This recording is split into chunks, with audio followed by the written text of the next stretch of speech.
الحمد لله نحمده ونستعينه ونستغفره ونؤمن به ونتوكل عليه ونعوذ بالله من شرور أنفسنا ومن سيئات أعمالنا من يهده الله فلا مضل له ومن يضلل فلا هادي له ونشهد أن لا إله إلا الله وحده لا شريك له ونشهد أن سيدنا وسندنا ونبينا ومولانا محمدا عبده ورسوله أرسله الله تعالى إلى الناس كافة بشيرا ونذيرا بين يدي الساعة من يطع الله ورسوله فقد رشد واهتدى ومن يعص الله ورسوله فقد ضل وغوى أعوذ بالله من الشيطان الرجيم بسم الله الرحمن الرحيم يا أيها الذين آمنوا قوا أنفسكم وأهليكم نارا صدق الله مولانا العظيم قابل قدر بزرگوں دوستوں بھائیوں السلام علیکم ورحمۃ اللہ وبرکاتہ۔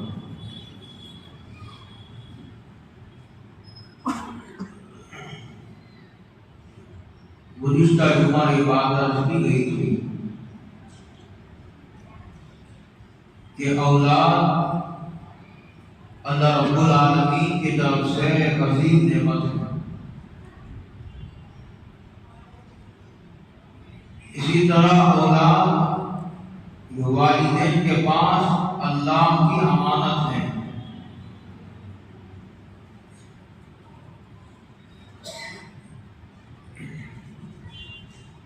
اگر ان کی تربیت کا اہتمام کیا گیا تو بچے آپ کے بھی کام آئیں گے اور ملت کے بھی کام آئیں گے۔ اگر ہم نے ان کی طرف توجہ نہ دی تو یہ بچے ضائع ہو جائیں گے اور کسی کام کے لیے نہیں۔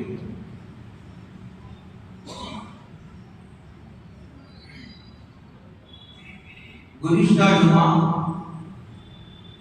اسی سے تعلق رکھنے والی کچھ اہم اور ضروری باتیں اب حضرات کی خدمت میں عرض کی گئی تھی۔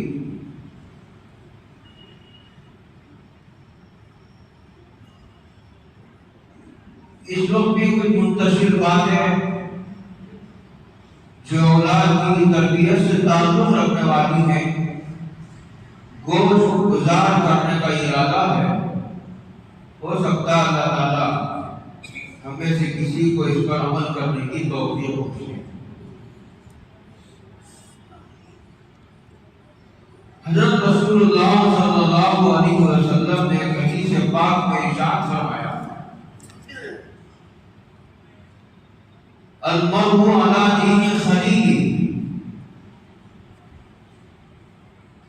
انظر الى من یخالطہ او کما قال محمد صلی اللہ علیہ وسلم۔ فرمایا آدمی اپنے دوست کی روش پر ہوتا، دوست جس راستے پر جاتا ہے انسان اسی راستے پر چلنے کی کوشش کرتا ہے۔ اسی لیے ہم سب کے آقا حضرت محمد رسول اللہ صلی اللہ علیہ وسلم نے ارشاد فرمایا دیکھو کہ آدمی کس سے دوستی رکھ رہا ہے، کس کے پاس جاتا آتا ہے، کس کے پاس اٹھتا بیٹھتا ہے۔ اس لیے کہ جس کے پاس آدمی اٹھتا بیٹھتا ہے، اس کی صفات اس کے اندر غیر شعوری طور پر منتقل ہو جاتی ہے۔ اسی لیے بری صحبتوں سے بچنے کی تاکید فرمائی گئی ہے، کافروں کی، منافقوں کی، اور اسی طرح گمراہ لوگوں کے ساتھ اٹھنے بیٹھنے سے جو منع کیا گیا ہے وہ اسی لیے کہ ان کے اثرات غیر شعوری طور پر انسان کے اندر منتقل ہو جاتے ہیں، آدمی کو پتہ بھی نہیں چلتا۔ تھوڑے دن بیٹھنے کے بعد اس کے عقائد بدل جاتے ہیں، اس کے نظریات، سوچ و فکر بدل جاتی ہے، اور اسی طرح اس کے اعمال بگڑ جاتے ہیں، اس کے اخلاق خراب ہو جاتے ہیں۔ یہ مشہور جملہ کتابوں میں لکھا ہوا ہے، یار بد مارے بد سے بدتر۔ مار کہتے ہیں فارسی زبان میں سانپ کو، سانپ بڑا زہریلا ہوتا، کہتے ہیں برے آدمی کی دوستی اس زہریلے سانپ سے بھی زیادہ خطرناک ثابت ہوتی ہے۔ اسی لیے جس آدمی کو بھی اچھے راستے کی طرف آنے کا ارادہ ہو، اسے سب سے پہلے اپنے برے دوستوں کو چھوڑنا پڑے گا۔ بروں کی دوستی بھی باقی ہے تو وہ نیکی کے راستے پر یا تو آ ہی نہیں سکتا، اور اگر آیا تو اس پر باقی نہیں رہ سکتا۔ یار بد مارے بد سے بھی زیادہ خطرناک ہوتا۔ اسی لیے بعض کتابوں میں لکھا ہوا ہے، امام جعفر صادق جسے کہا جاتا ہے، ان کے والد امام باقر، انہوں نے اپنے بچے کو یہ نصیحت کی کہ بیٹے 5 لوگوں کی صحبت اختیار نہ کرو، 5 لوگوں کی دوستی سے بچو۔ جہاں یہ کہا گیا کہ اچھے لوگوں کی دوستی اختیار کرو، اچھے لوگوں کی صحبت میں بیٹھو، اچھے لوگوں کی مجلس میں جایا کرو، اچھے لوگوں کی باتیں سنا کرو، اچھے اور نیک لوگوں کی باتیں تمہارے مردہ دل کو زندہ کر دینے میں مفید ثابت ہوتی ہے۔ تمہارے مردہ دل کو زندہ کر دیتی ہیں ان کی باتیں، اس لیے کہ ان کی باتیں صرف باتیں نہیں ہوتی، ان باتوں کے راستے سے ان کے دل کے انوارات منتقل ہوتے ہیں، اور آدمی کے دل کے جذبات بدل جاتے ہیں، آدمی کے خیالات میں غیر معمولی تبدیلی آ جاتی ہے، آدمی کے راز بھی بدل جاتے ہیں۔ 2 باتیں، یہ تو اچھے لوگوں کی صحبت اختیار کرو اور اپنے بچوں کو نیک لوگوں کی صحبت میں لے جاؤ۔ دوسرا، برے لوگوں کی صحبت سے بچانے کا اہتمام کرو، یہ اس سے بھی ضروری ہے، ورنہ ایسا ہو جائے گا ایک آدمی دودھ بھی پیتا ہے، ساتھ میں تھوڑا تھوڑا زہر بھی کھاتا، دودھ بھی پیتا ہے اور ساتھ میں تھوڑا تھوڑا زہر بھی کھاتا ہے، تو یہ جو دودھ پینے کا نفع ہوا تھا، اس زہر نے اس اثر کو ختم کر دیا۔ برے لوگوں کی صحبت میں بیٹھنے سے اچھے لوگوں کی صحبت کے اثرات ختم ہو جاتے ہیں۔ ہماری غلطی یہ ہے کہ ہم اچھے لوگوں کی صحبت میں نہیں آتے ہیں تو ساتھ میں برے لوگوں کے ساتھ بھی بیٹھتے ہیں، ہماری دوستی برے لوگوں کے ساتھ بھی ہے، برے لوگوں کے بیانات ہم سنتے ہیں اور گمراہ لوگوں کا لٹریچر ہم پڑھتے ہیں، تو یہ جو نیک لوگ ہیں ان لوگوں کے پڑھنے سے سننے سے جو اثرات آئے تھے وہ برے لوگوں کے پڑھنے اور سننے سے ختم ہو گئے، کچھ آیا بھی نہیں، کچھ گیا۔ تو حضرت امام باقر نے اپنے بچوں کو 5 نصیحتیں کی۔ ایک نصیحت یہ فرمائی کہ بیٹے جھوٹے آدمی سے دوستی نہ کرو، جھوٹا۔ حضرت رسول اللہ صلی اللہ علیہ وسلم نے ارشاد فرمایا لا يكون المؤمنون كذابا، مومن جھوٹا نہیں ہو سکتا، مومن چوری کر سکتا، مومن جو ہے وہ کبھی پھسل کر بدکاری کی طرف جا سکتا ہے، اس کا پیر پھسل گیا، برے مال میں پھنس گیا، لیکن ایک مومن اگر وہ مومن ہے تو وہ جھوٹا نہیں ہو سکتا۔ حضور نے ارشاد فرمایا، تو فرمایا جھوٹے آدمی کی دوستی نہ کرو۔ دوسرا امام باقر نے اپنے بچوں کو، باپ اپنے بچوں کو کیسی نصیحتیں کر رہا ہے۔ میں نے گزشتہ جمعہ بات وہاں روکی تھی کہ بچے کی تربیت کا سلسلہ شادی سے پہلے سے شروع ہوتا کہ والدین کو یہ حکم ہے اچھی لڑکی کو گھر میں لاؤ، لڑکی والوں کا یہ حکم ہے اچھے لڑکے کا انتخاب کرو، بری لڑکی آئی بری اولاد پیدا ہوگی اور بے دینی تمہاری نسلوں میں سفر کرے گی۔ برا لڑکی تم نے اپنی بیٹی کو برے لڑکے کے حوالے کر دیا، اب بے دینی اچھے لڑکے نہیں پیدا ہوں گے۔ اگر بچہ اسلام پر پیدا ہوتا، فطرت پر پیدا ہوتا ہے، لیکن یہ ماں باپ مل کر کے اس کا دبانا کر دیتے ہیں، راڑا مارا کر دیتے ہیں، وہ بچہ نیک بننے بھی چاہتا، ماں باپ نہیں بننے دیتے۔ بچہ نیک پیدا ہوا اور بچہ نیک بننا بھی چاہتا ہے، ماں باپ اگر نیک نہ ہو تو ماں باپ بچے کو نیک نہیں بننے دیتے۔ امام باقر نے دوسری نصیحت یہ فرمائی، بیٹے جو بخیل ہو، کنجوس ہو، مکھی چوس ہو، اس کی دوستی کبھی نہ کرنا۔ حدیث پاک میں حضرت رسول اللہ صلی اللہ علیہ وسلم نے ارشاد فرمایا، دیکھو یہ مومن کبھی بے نمازی نہیں ہو سکتا۔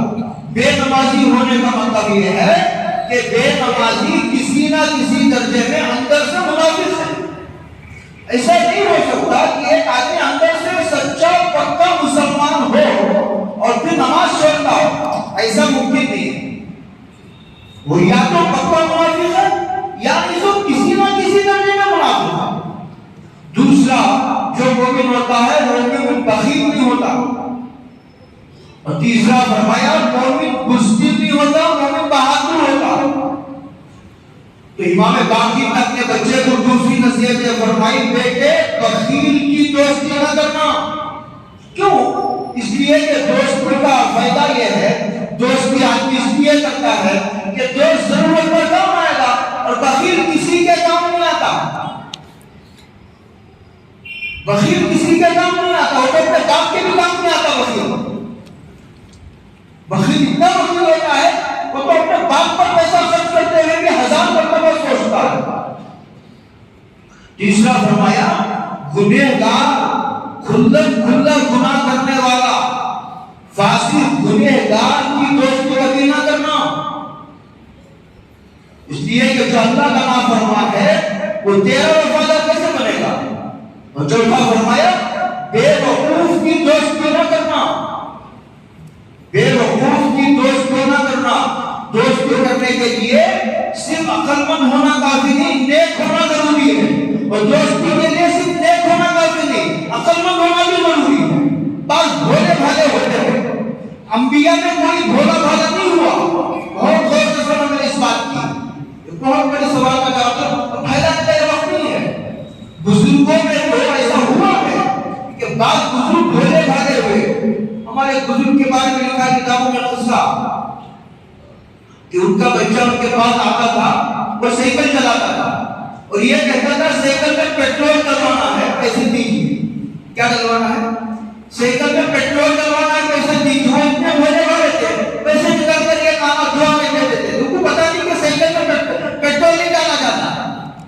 بزرگوں میں بھولے بھالے بھی ہوئے ہیں اور غیر بھولے بھالے، لیکن انبیاء میں کوئی بھولا بھالا نہیں ہوا۔ تو دوست ایک بھی ہو، عقل مند بھی ہو، اس لیے کہ جو بے وقوف ہوتا ہے وہ نفع پہنچانا بھی چاہے تو نفع پہنچا نہیں سکتا، اور بے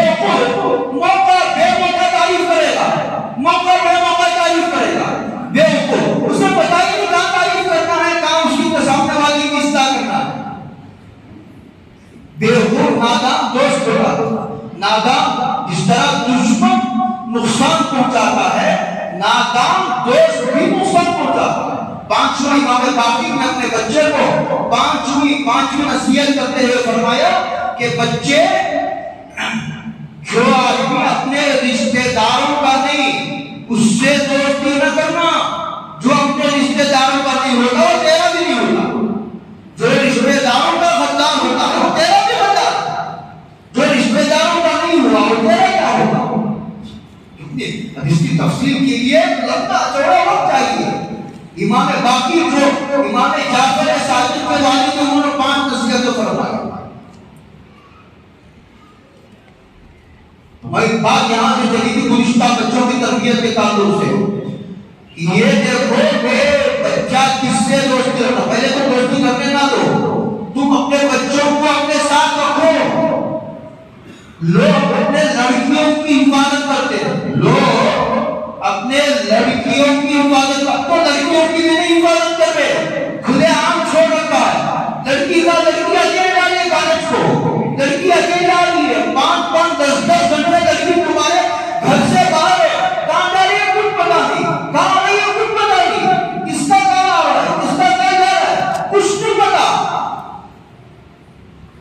تو لڑکیوں کی روز عبادت نہیں کرتے. سر کچھ لوگ 50% لوگ ابھی لڑکیوں کی نگرانی کرتے ہیں، لڑکیوں کی حفاظت کرتے ہیں، لیکن لڑکوں کی نہیں کرتے. جبکہ لڑکوں کی حفاظت لڑکیوں سے زیادہ کرنی چاہیے. 24 گھنٹے تم اپنے بچوں کو اپنے پلے باندھ دو. تم جہاں جاتے ہو لے جاؤ، اس لیے کہ تم اچھی جگہ جاؤ گے، لے جاؤ. تم اگر نماز پڑھ جاتے ہو لے جاؤ. تم ایک بزرگوں کے پاس جاتے ہو لے جاؤ، بزرگوں سے دعا کراؤ، علماء سے اس کا تعلق جوڑو، بزرگوں سے اس کا تعلق جوڑو، علماء سے اس کا تعلق جوڑو. اگر تم نے علماء سے، بزرگوں سے اور دینی حلقوں سے اپنے بچوں کو متعارف نہ کرایا، تم مر جاؤ گے. سنا دین کا سلسلہ ختم ہو جائے گا.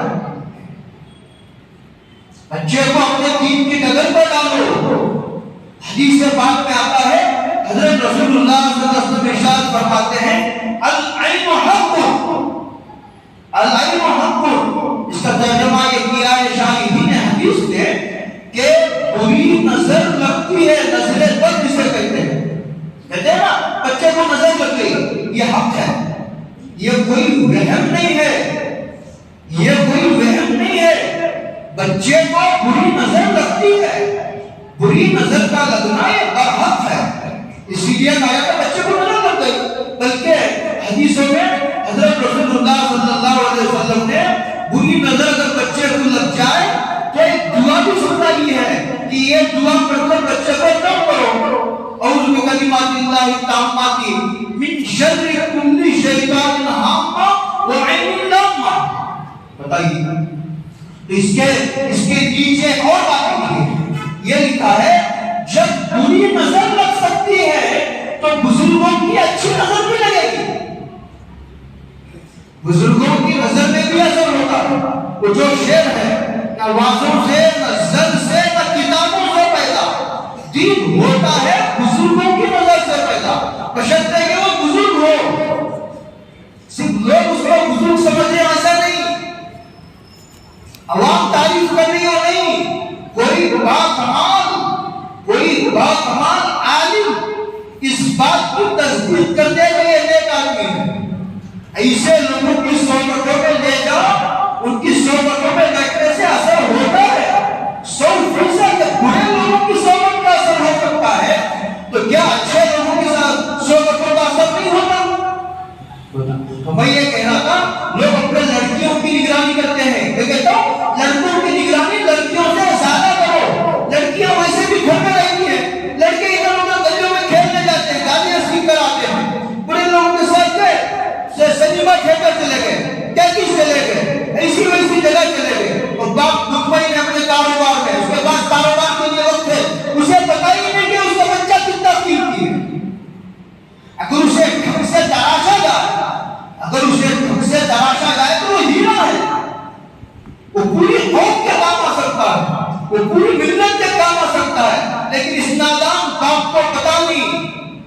ناقابل باپ کو پتا نہیں، اس لیے کہ بیچارے کوئی نہیں، بیچارے کی کوئی تربیت نہیں ہوئی، خود قابل تربیت، اس کو کچھ تربیت کی ضرورت ہے، اس کو اپنے بچے کی کیا تربیت کرے گا؟ ایک بات اور پوچھتا ہوں میں، آپ کو برا نہ لگے، اگر ہمارا بچہ بیمار ہوتا ہے تو ہم کیا کرتے ہیں؟ بتاؤ، اگر ہمارا بچہ بیمار ہو جاتا ہے تو کیا کرتے ہیں؟ ہم ڈاکٹر کے پاس لے جاتے ہیں، ہم ڈاکٹر کے پاس لے جاتے ہیں کہ میرے بچے کو بخار ہو گیا، میرے بچے کو نزلہ ہو گیا، سردی ہو گئی ہے، میرے بچے کے سر میں درد ہو گیا، میرے بچے کے پیٹ میں درد ہو گیا۔ کوئی باپ یہ نہیں کہتا کہ یہ میرا بچہ ہے، اس کا میں علاج کراؤں گا، ڈاکٹر کے پاس کیوں لے جاؤں؟ کوئی نہیں کہتا، اس لیے کہ باپ کتنا بڑا باپ بھی ہو، باپ بادشاہ ہی کیوں نہ ہو، لیکن وہ بادشاہ تو ہے، ڈاکٹر نہیں ہے۔ باپ کتنا بڑا بھی ہو، بادشاہ ہی کیوں نہ ہو، کتنا بڑا مالدار بھی ہو، کتنے بڑے خاندان کا آدمی بھی ہو، لیکن نگاہوں کی جو تاثیر ہے اور سامنے والے بچے کی صلاحیت کا اندازہ جو لگانا ہے کہ اس بچے میں کیا جوہر چھپا ہوا ہے، وہ تو بزرگوں کا کام ہے۔ تم اگر لے جاتے اور ان کی نظروں سے گزار لیتے تو تمہارے بچے کی قسمت بدل جاتی۔ ہم نہیں کرتے گا، ہم یہ کام نہیں کرتے، ہم تو بدگمان ہیں اپنے علماء سے۔ یہ مصیبت ہے، علماء کی قیمت کا اندازہ غیروں کو ہے اور اپنے علماء سے بزرگوں سے بدگمان ہے۔ یہ سنت المسلمہ کا عالمیہ، اس لیے بچے کسی کام کے نہیں۔ جب تربیت کا سلیقہ نہ ہو تو جس کی نظروں میں اللہ نے تاثیر دی ہے اس کے پاس لے جاؤ، اپنے بچوں کی نگرانی کرو، لڑکوں کی نگرانی کرو، ان کو دین کے واقعات سکھاؤ۔ اور یہ بات کیا کہتے ہیں کہ بچہ بیٹے تربیت کرو، تو ماں باپ کہتے ہیں ابھی چھوٹا ہے، اس لیے بچے کو بڑا ہونے کو، جب بڑا ہو جائے گا خود ٹھیک ہو جائے گا، جب بڑا ہو جائے گا کیسا خود ٹھیک ہو جائے گا؟ علماء نے لکھا ہے کہ لوہا جب نرم ہوتا ہے آپ جو چاہے بنا لو، لوہا جب گرم ہوتا ہے تو نرم ہو جاتا ہے۔ بچے کی مثال نرم لوہے کی سی ہے، نرم لوہے کی سی ہے۔ اگر وہ لوہا سخت ہو گیا تو پھر آپ جدھر چاہے نہیں بول سکتے۔ علماء نے بھی لکھا ہے اس بات کو، عرب اور سائنسدانوں نے بھی اس بات کو لکھا ہے، ڈاکٹروں نے بھی اس بات کو لکھا ہے، اور حضرت رسول اللہ صلی اللہ علیہ وسلم نے تو بہت پہلے سے اس کی اطلاع دی ہے کہ جب بچہ پیدا ہوتا ہے وہ بول نہیں سکتا، بس وہ چل نہیں سکتا بس، لیکن وہ بچہ دیکھ سکتا ہے، سن سکتا ہے، ہر چیز دیکھ رہا ہے بچہ، ہر چیز دیکھ رہا ہے۔ ماں باپ کیا کر رہے ہیں، اسی لیے علماء نے لکھا ہے بچوں کے سامنے کپڑے بھی نہ بدلو۔ اب اندازہ لگاؤ، جب بچوں کے سامنے کپڑے بھی بدلنے سے بزرگوں نے منع کیا ہے تو ایسی ویسی بے حیائی کی حرکت کرو گے تو وہاں برے اثرات آنکھوں کے راستے سے، کبھی کانوں کے راستے سے منتقل ہو کر بچے کے دل میں جاتے ہیں۔ بچے کا دل بگڑا تو جذبات بگڑ گئے، جب جذبات بگڑ گئے خیالات بگڑ گئے، خیالات بگڑ گئے تو اعمال بگڑ گئے، اخلاق بگڑ گئے، تباہ ہو گیا بچہ گیا ہاتھ سے، اب نہیں کچھ ہوتا، روتے ہیں والدین۔ اسی لیے علماء نے لکھا ہے 1 سے 9 سال تک کی جو عمر ہے یہ عمر تربیت کا سب سے اہم مرحلہ۔ 1 سے 9 سال تک بچہ اپنے ماں باپ کا غلام ہوتا ہے، بیٹھا تو بیٹھتا ہے، اٹھا تو اٹھتا ہے، جو کھلاؤ کھاتا ہے، جو پہناؤ پہنتا ہے، وہ ادھر مخالفت نہیں کرتا، اپنی رائے نہیں دیتا۔ 1 سے 9 سال، اور 9 سال جب تک ہو جاتے ہیں اب بچہ اپنے مشورے دینے لگتا ہے۔ 9 سے 14 سال مکمل ہو گئے، ختم۔ اب بچہ یا تو باپ کا دوست ہے یا باپ کا دشمن ہے۔ اگر تربیت نہ کی تو 14 سال کے بچے کو فجر کی نماز کے لیے اٹھائیں گے تو بچے کو ایسا لگے گا جیسے دشمن اٹھا رہا نماز کو۔ کیوں؟ اس لیے کہ 1 سے 9 سال تک کی تربیت کا مرحلہ تیرے پاس تھا، وہ بچہ تو نے اس تربیت کے مرحلے کو ضائع کر دیا۔ بچے کو آپ نماز کو اٹھائیں گے بچے کو ایسا لگے گا جیسے دشمن اٹھا رہا. اسی لیے میں کیا کرتا ہوں کہ فجر کی نماز پہ اٹھنا اور اپنے بچوں کو فجر کی نماز پہ اٹھا کر مسجد لانا، یہ تربیت کے باب پر سب سے بڑا اور سخت مرحلہ ہے. لوہے کے چنے ہیں، لوہے کے چنے. دل کے کانوں سے سنو بزرگوں، دل کے کانوں سے سنو. یہ لوہے کے چنے ہیں جسے ناک سے چبانا ہے. لوہے کے چنے ہیں جسے ناک سے چبانا ہے. لیکن اس مرحلے کو کوشش کر کے نبھا لو، باقی تربیت کے تمام مراحل آسان. اب بچہ جماعت میں جانے کے لیے وعدے نہیں آتا. اب بچہ علماء کے پاس جاتا ہے، بات نہیں آتا. بزرگوں کے مجلسوں میں بلاتے نہیں آتا. کیوں نہیں آتا؟ فکر ڈھونڈنا پڑے گا. اس کو ایسا لگتا ہے جیسا باپ جہنم میں لے جا رہا ہے.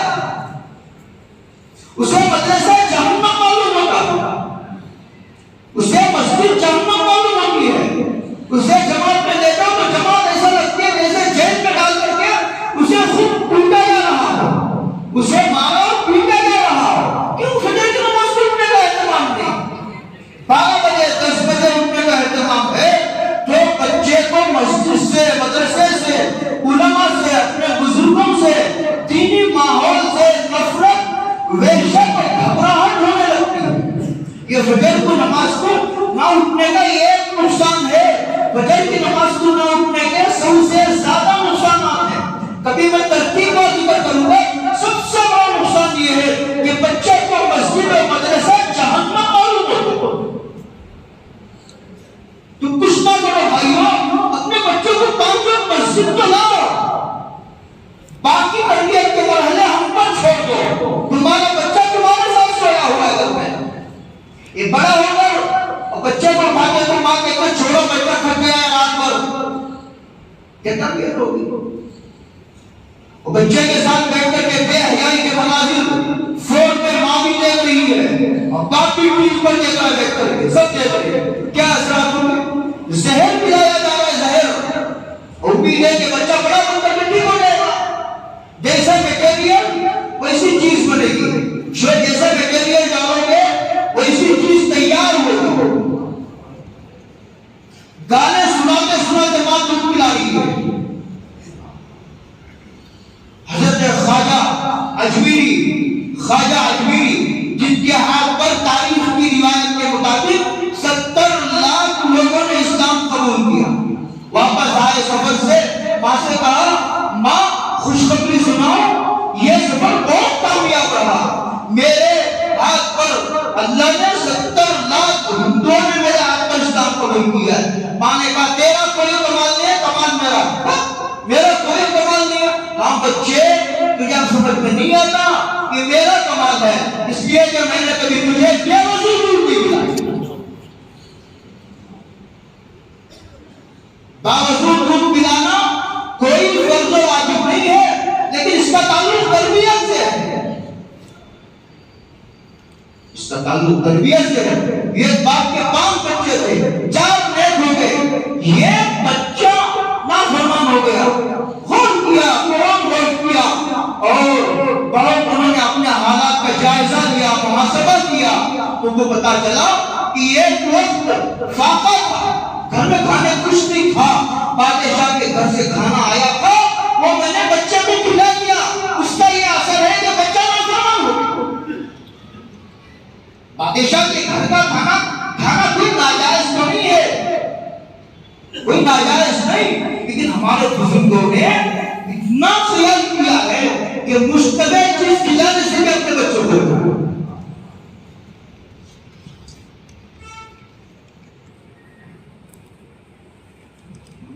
تو بچے کا آڈیو اور ایک ویڈیو پیدا ہوتے ہی بچے کا آڈیو اور ویڈیو سوئچ آن ہو جاتا ہے. وہ ہر چیز دیکھتا ہے، ہر چیز سنتا ہے. جب کچھ سنا ہی نہیں تو بولے گا کیسے؟ جو بچہ ڈوبا ہوتا ہے وہ پہلے بہرا ہوتا ہے. بہرا جو بچہ بہرا پیدا ہوتا ہے وہی بچہ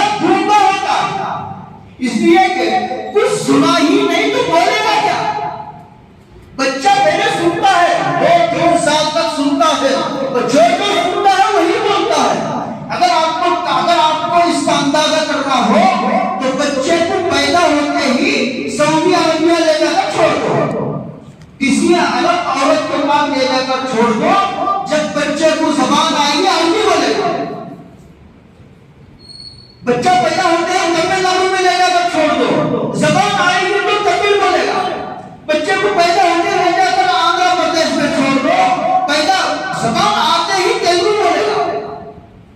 بچہ پیدا ہوتے ہی گجراتی لے گا، گجراتی، اور جب بچے کو زبان آئے گی گجراتی بولے گا، اس لیے کہ جو سنا ہے وہی بولے گا بچہ۔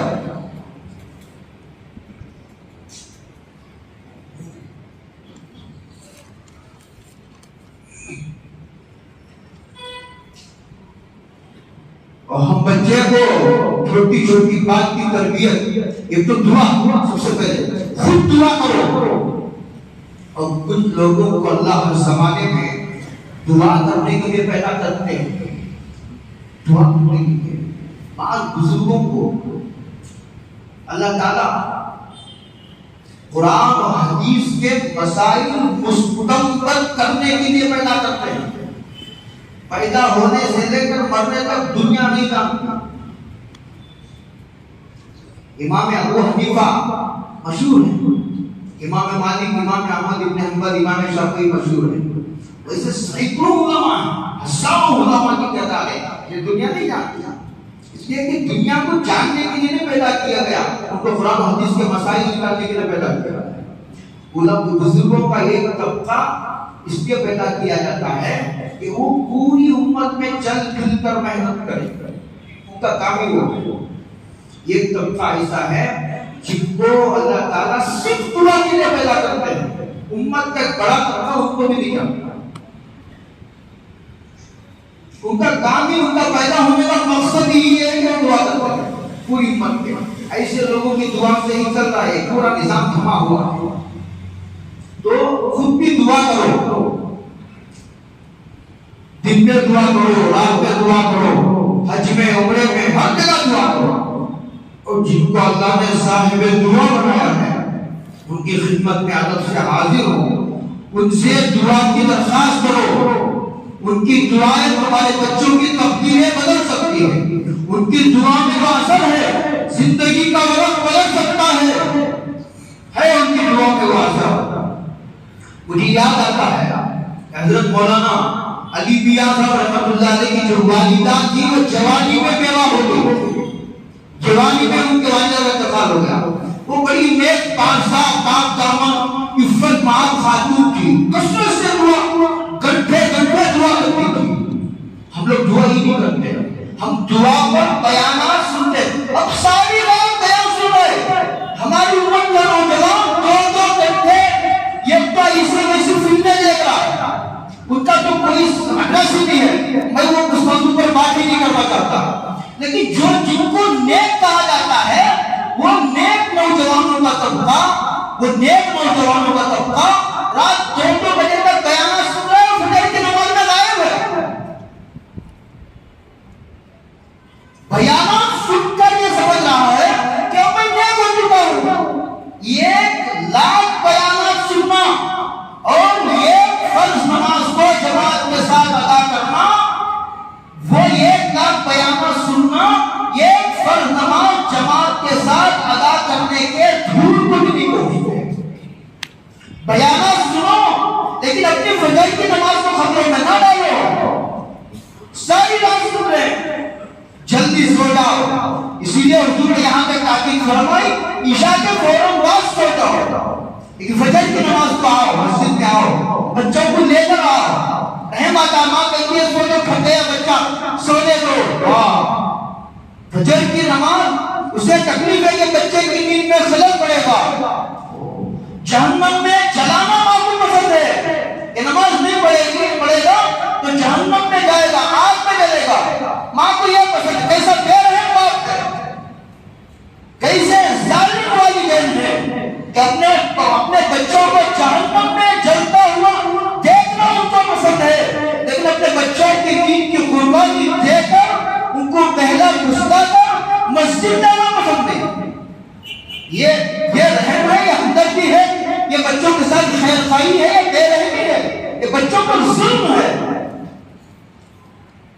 دعا کرو۔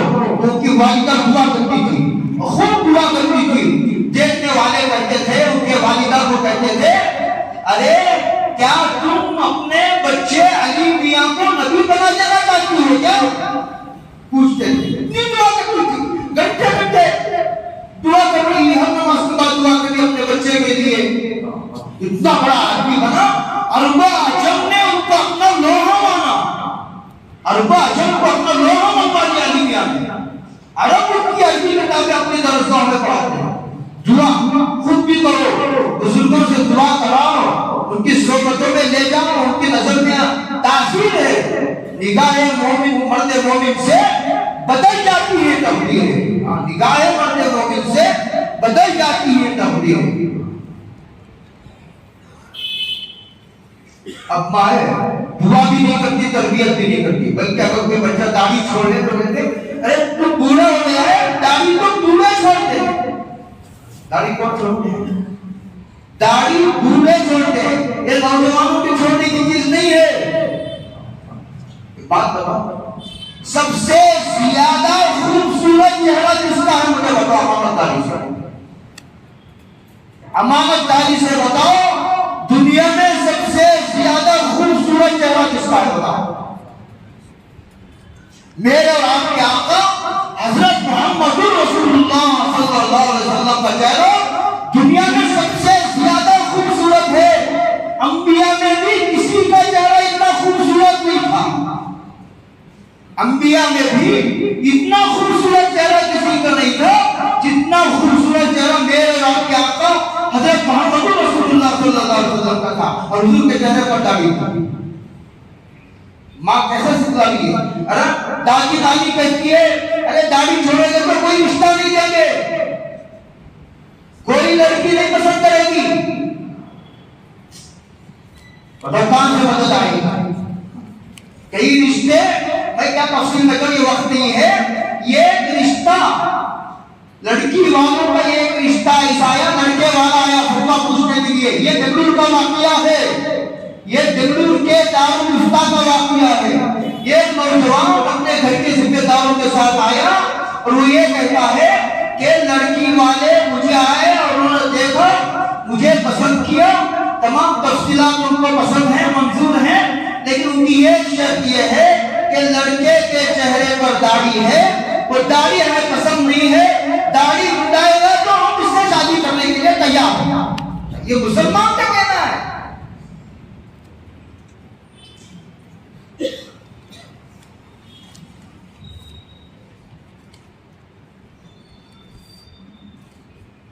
آخری قصہ، ایک قصہ سنا کر کے بات ختم کرو۔ اسکول میں تربیت کا کیسا انوکھا تھا، یہ تمہیں صحابہ کے واقعہ نہیں سنا رہا، یہ ہم کے واقعہ ہمارے درمیان اس وقت چل رہے ہیں۔ ایک استاد نے اپنے بچے سے پوچھا بتاؤ حضور کا نام کیا ہے؟ جواب ہی نہیں دیتا۔ وہ بچہ بڑا انٹیلیجنٹ تھا، بڑا ذہین تھا، استاد کو بڑا غصہ ہے، بڑا ضدی بچہ ہے، میں سوال کرتا ہوں جواب ہی نہیں دیتا، خوب مارا پیٹا۔ آج اساتذہ بعض اساتذہ ظالم ہوتے ہیں، بہت مارتے ہیں بچوں کو، مارنا جائز نہیں، علماء نے لکھا ہے اگر بچہ معاف بھی کیا تو معاف نہیں ہوتا، کہ بچہ نابالغ ہے، اس سے بڑی احتیاط سے کام لینے کی ضرورت ہے۔ تو میں کہہ رہا تھا کہ بچہ خاموش ہے، استاد کا خوب مارا، اس کے بعد ترول پیشاب کیجیے، وقت دیا گیا، مجھے پیشاب گیا، وضو کر کے پھر آیا، استاد نے پھر دوبارہ پوچھا اور کہا آج تمہیں سبق سکھا کے رہوں گا، بتاؤ ہمارے نبی کا کیا نام تھا؟ اس نے کہا ہمارے نبی کا نام محمد۔ اس نے کہا کہ باؤ نے اتنے مار کھانے کی کیا ضرورت تھی، پہلے ہی کیوں نہیں بتا دیا؟ تو بچے کے آنکھوں سے تر ہے، اور وہ طویل الفاظ میں کہتا ہے کہ میرے باپ نے مجھے سکھایا تھا کہ حضور کا نام کبھی بے وضو نہیں لیا۔ جب آپ نے پوچھا تھا پہلی مرتبہ، میرا وضو نہیں تھا۔ اب اگر کوئی گھر کے دروازے پر آتا ہے، کھٹکھٹاتا ہے اور بچہ آتا ہے، پوچھتا ہے ابو ہے، تو یہ جگہ تو عجیب لطیفہ ہوا. بچے نے کہا ابا کہہ رہے ہیں کہ جا کر کہو کہ ابو نہیں ہے. اس نے جا کر کے کہا ابو کہہ رہے ہیں کہ جا کر کہو کہ ابو گھر میں نہیں ہے. جھوٹ ہم نے سکھایا اور بچے سے بھلائی کی امید ہے. کہا کہ ہم نے بولے اور امید ہے کہ بچہ امت کا خیر خواہ بنے گا. اللہ ہم سب کی عبادت فرمائے. اور بھی تربیت کے اصول ہیں, یاد رہے گا تو سلسلہ چلے گا. اللہ عمل کی توفیق عطا فرمائے. واخر دعوانا